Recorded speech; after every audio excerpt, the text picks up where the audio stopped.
इस हवेली के अंदर कितने गहरे राज छुपे हैं मैडम जी। ये कहते वक्त लक्ष्मी के चेहरे पर डर साफ नजर आ रहा था। ऐसा लग रहा था जैसे न जाने कितने गहरे काले राज उस हवेली की दीवारों के पीछे छुपे हुए थे, लेकिन शायद उन्हें बताने में लक्ष्मी को भी डर लग रहा था। दूसरी तरफ रिद्धिमा भी वे सारी बातें सुनने के बाद उस हवेली के राज को पूरी तरह से पता करना चाहती थी और इसीलिए उसने लक्ष्मी से सवाल किया, बताओ ना लक्ष्मी, आखिर बात क्या है? ऐसा क्या है हवेली के ऊपरी हिस्से में? कौन सी कहानियां छुपी है यहाँ पर जो तुम मुझे बताना नहीं चाहती? लक्ष्मी के चेहरे पर घबराहट नजर आ रही थी। झाड़ू लगाते हुए उसके हाथ कुछ ज्यादा ही तेज चलने लगे थे।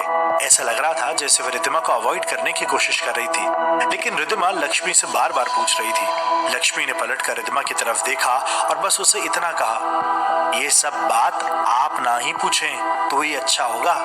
वैसे भी कुछ दिन के मेहमान हैं आप इस गांव में, उसके बाद तो आप दिल्ली चले जाओगे ना?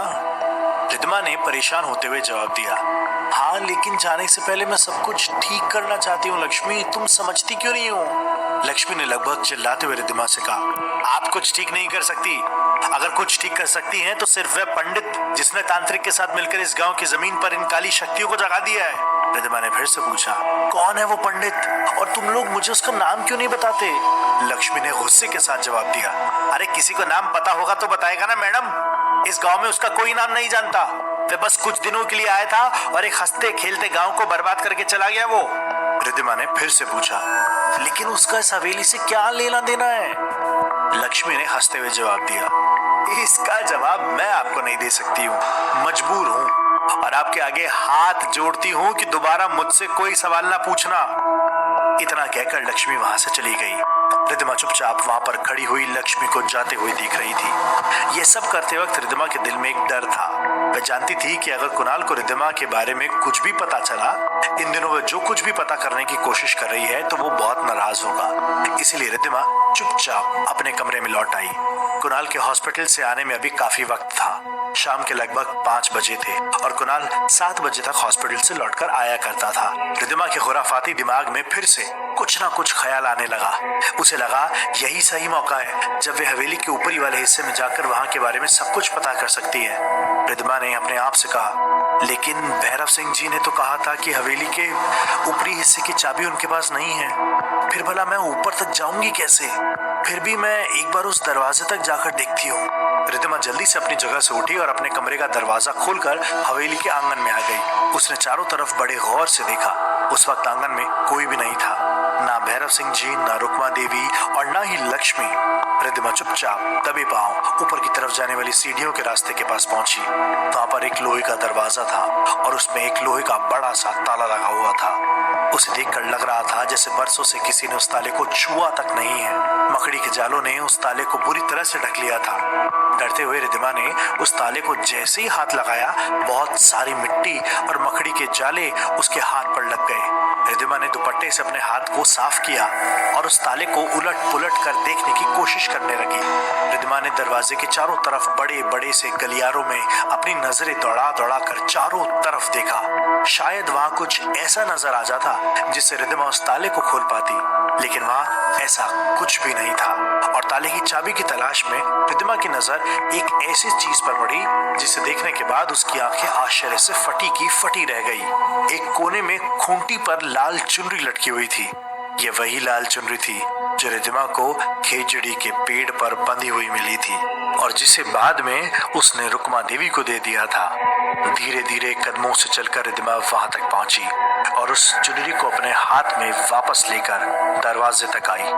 रिद्धिमा मन में सोच रही थी, रुक्मा देवी जी ने तो कहा था कि वह इस चुनरी को उसकी सही जगह तक पहुंचा देगी और उन्होंने उसे यहाँ क्यों रख दिया है?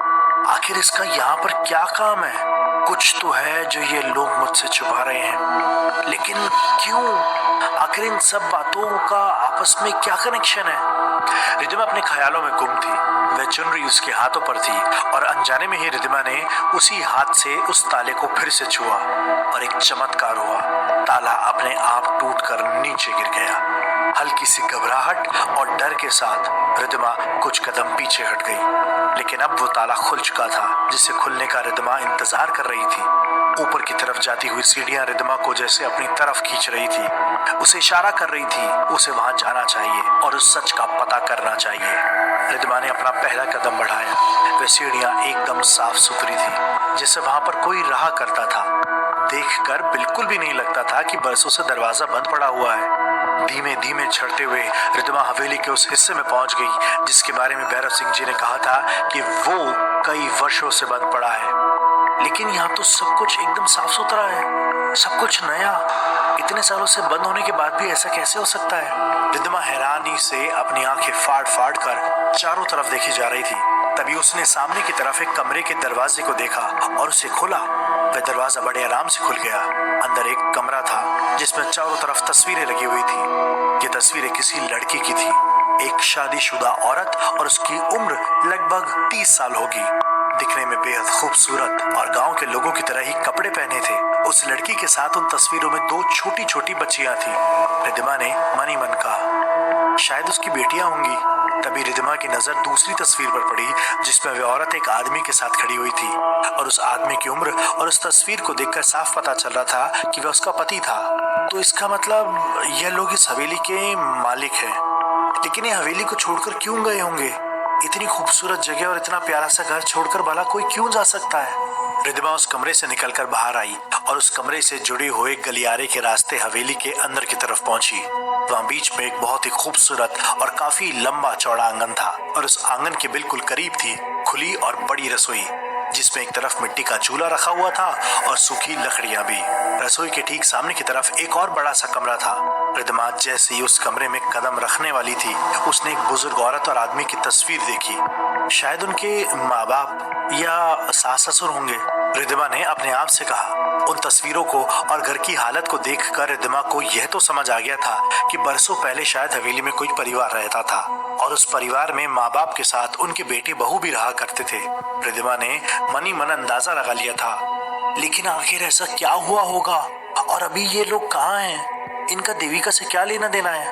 और वो पुजारी, कहीं उसी ने तो इनके साथ कुछ गलत नहीं किया था? अपने ख्यालों में गुम रिद्धिमा उस आंगन के पीछे की तरफ कब चलकर आ गई उसे पता भी नहीं चला। आंगन के पिछले हिस्से की दीवार काफी छोटी थी, जिससे आराम से झांककर हवेली की दूसरी तरफ देखा जा सकता था। रिद्धिमा ने उस दीवार का सहारा लेते हुए जैसे नीचे की तरफ झांक कर देखा, उसके होश उड़ गए। हवेली की दूसरी तरफ बहुत बड़ा कुआं था। पहली मंजिल से देखने पर वह कुआं काफी गहरा नजर आ रहा था। रिद्धिमा ने बड़े ध्यान से देखा, उस कुएं में पानी नहीं था। इसके बारे में तो कभी रुकमा जी ने मुझे बताया ही नहीं। शायद सूखा हुआ है, उन लोगों को यहाँ कोई काम ही नहीं होता होगा, और इसीलिए उन्होंने कभी इसके बारे में कोई जिक्र भी नहीं किया। रिद्धिमा अब हवेली के उस हिस्से में वापस लौटने के लिए बाहर की तरफ आने लगी।